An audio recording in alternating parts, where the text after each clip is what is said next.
everyone, I'm Lalit, and in this video I'm going to be showing you about Zoom breakout rooms. Here you have to type Zoom in Google Chrome or any other browser and then click on Zoom. Once you click on Zoom, you have to sign in here, and once you're all signed in, click on My Account. Here it takes you to the screen of your profile. We don't need that currently. Let's go to settings here. Once we are in settings, we go to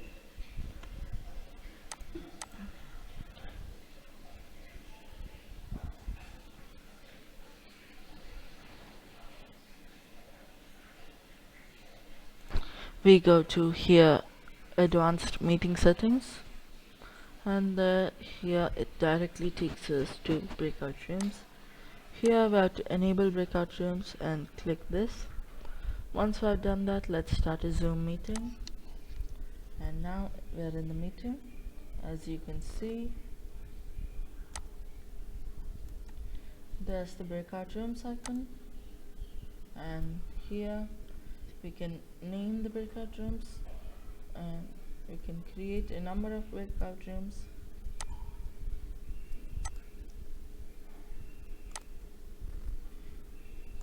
Here we can create how many number of breakout rooms we want. Let's say I want 5. We can have the system assign students, or we can assign them manually, or even let the participants or the students choose their room.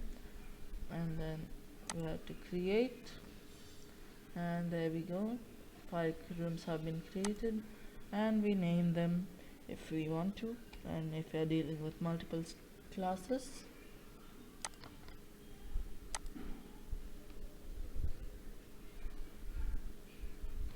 There we go, and then we have to, don't forget this, we have to click on open all rooms. Now the participants have been given a invitation to join the rooms. We can broadcast messages to them, or we can join rooms by clicking join and then confirming. It takes us to that specific room that we chose, and now we can see what they're discussing, and then we can say what we have to, and then we can click on leave room, and it will take us back to the main session. And now here, if you want to end the breakout rooms, then click on breakout rooms again and close all rooms. Once you do that, they have been given 60 seconds to leave the breakout rooms, or they'll be kicked out. There we go, that's breakout rooms. Here are a few more useful tools. There's record, when you want to record the meeting, and then there's reactions. You can upload for students or the teacher, and then there is, of course, virtual background. Here, as you can see, I'm using a video of a beach. You can use anything you want. Here, now first, to change our virtual background, you have to click here. As you can see, there's the video icon and a small arrow next to it, and select virtual background.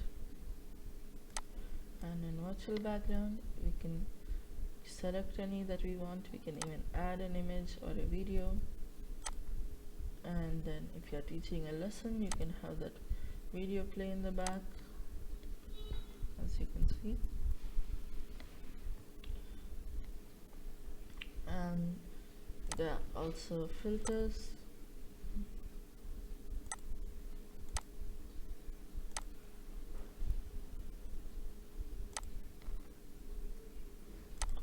And that's all for today. Thank you. Please consider subscribing if you liked the video or it was useful to you.